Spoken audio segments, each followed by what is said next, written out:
Ladies and gents, welcome into an exciting video that is going to showcase the top 10 features soon to arrive in the upcoming F1 22 release. Before we jump into this, I just want to say a big thank you to EA as well for making this possible. All right, let's go. Coming in at number 10, we have got the sprint race format. Now, of course, they kind of had to add this in, right? We're seeing sprint races more commonly used in real life. Again, we've got 3 more added this year, and we will see those added to the original format. So for those of you like myself who enjoy racing online, you will be able to select that in the F1 format this year rather than last year where it was just the F2. So that will be completely integrated. You can choose in your My Team or Career Grand Prix mode, you can choose to have it realistic, so the same 3 races as the normal calendar, or you can, of course, customize and choose whichever sprint race weekends you like, which is a really nice feature as well. At number 9, we've got a complete overhaul of car liveries. Now, of course, this is to reflect the changes in the 2022 season. So we are going to see the unique designs in real life reflected into the game. In this build, what you see on your screen, it will say a work in progress. What you see on your screen will be cars of the same design as the build suggests. It's a work in progress. That will not be reflective of the final release, don't worry. But it's super exciting, of course, to just be able to have unique looking cars. Now, on the graphic side of things, I couldn't get over how stunning the game looked when I put it into Ultra with ray tracing. This does require a pretty high-spec system, a high-spec graphics card, and it is very intensive. Even in the lap I posted in the previous video, there was stuttering on there. But I really wanted to show just the quality and the difference in lighting that ray tracing makes, along with the added capabilities that EA and Codemasters had when developing the game this year. I would really encourage you guys to go and watch the wet hot lap of Miami that I did in the previous video, link in the description below, and that will show you just how gorgeous the game looks in ultra settings around Miami, no assists, and with ray tracing turned on as well.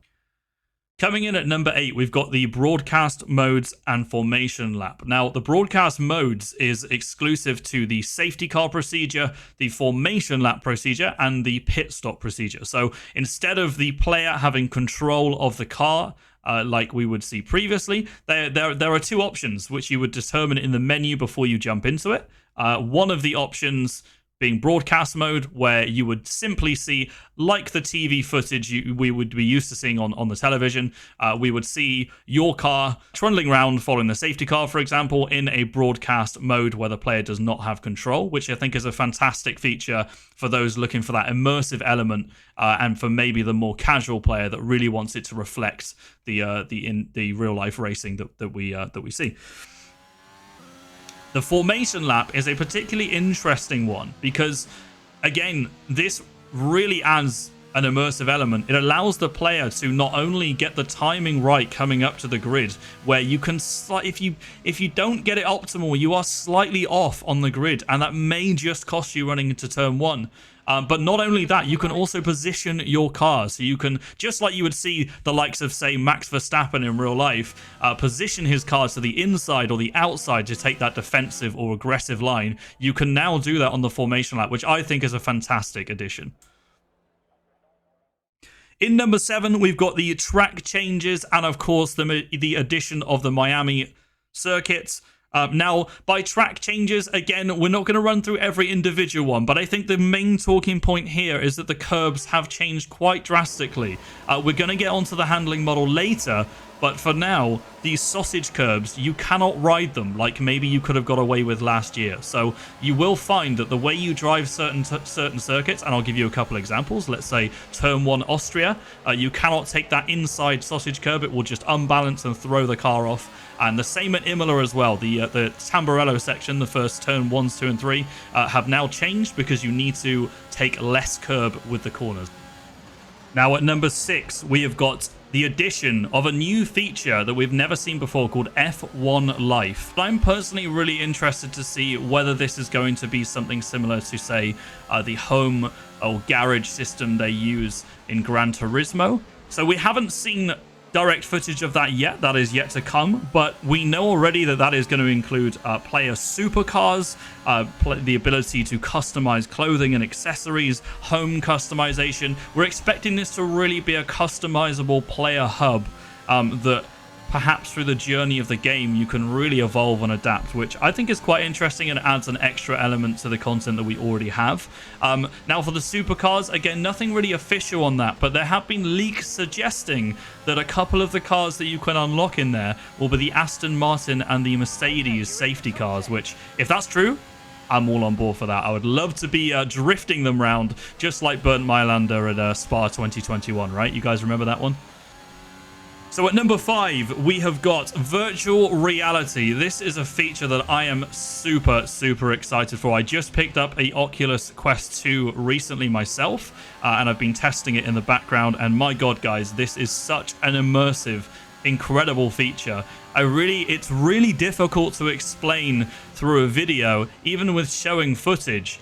Honestly, I would recommend you guys try this if you can, especially for those that have a VR headset out there. It's such an immersive feature. I think it's really incredible because it really does feel like you're driving the car. And I know that sounds very cliche and cheesy, but seriously, especially with a good wheel, if you already have that, adding a VR headset, it literally feels like the cockpit is just kind of hugging the avatar in. You're looking and locked to the apex, of course. It really feels like you are driving the car. So honestly, that's going to be brilliant to see how that kind of diversifies the racing. Maybe that's going to make online racing quite cool as well and add another element. So very excited to see that one and actually put it into practice myself. So next up at number 4, we have got the tire model changes. Now, of course, you guys will know in real life, Pirelli had to design completely new tires for these new cars leading into the 22 season, which they successfully did. And of course, as we're seeing in real life, the drivers are having all sorts of difficulties, particularly on safety car restarts, at the start of races, etc., getting heat into those tires. And I can tell you already that it's very difficult to warm up these new tires. I really did struggle on formation laps and on safety car restarts to get some heat in the tires. So I think it's going to be really interesting. It's going to emphasize the strategy behind outlaps, behind safety cars, and just add a new kind of element to it regarding the strategies and how that one is going to play out. So super excited to see that one as well.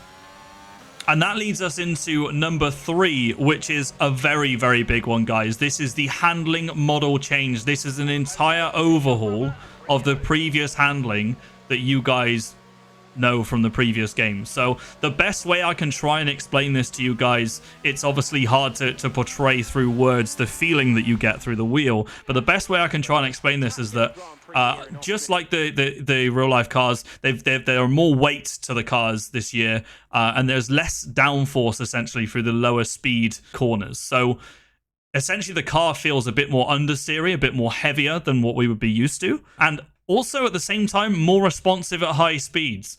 EA's lead handling designer, David Greco, did actually confirm this himself in a recent interview with Alex Gillen on his YouTube channel.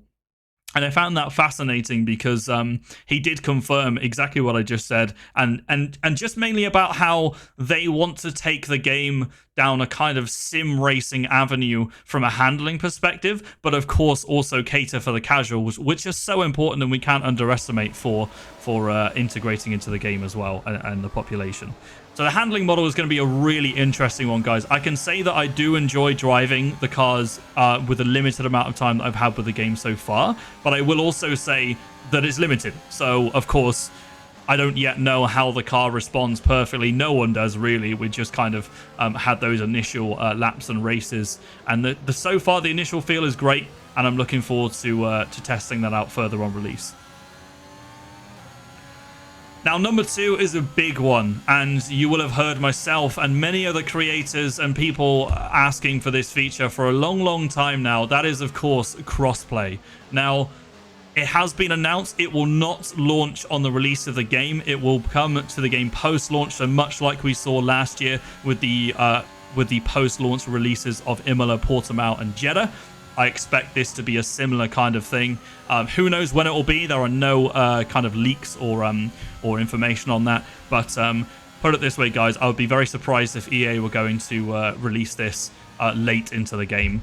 I would assume they want to get this out as soon as possible. So really, really excited, especially myself. I'm really looking forward to you guys listening right now that race on Xbox, PlayStation, to be able to include everyone online when we do our races. Which, by the way, twitch.tv/GB68. Go and check us out. You'll be able to race with us and join in through there.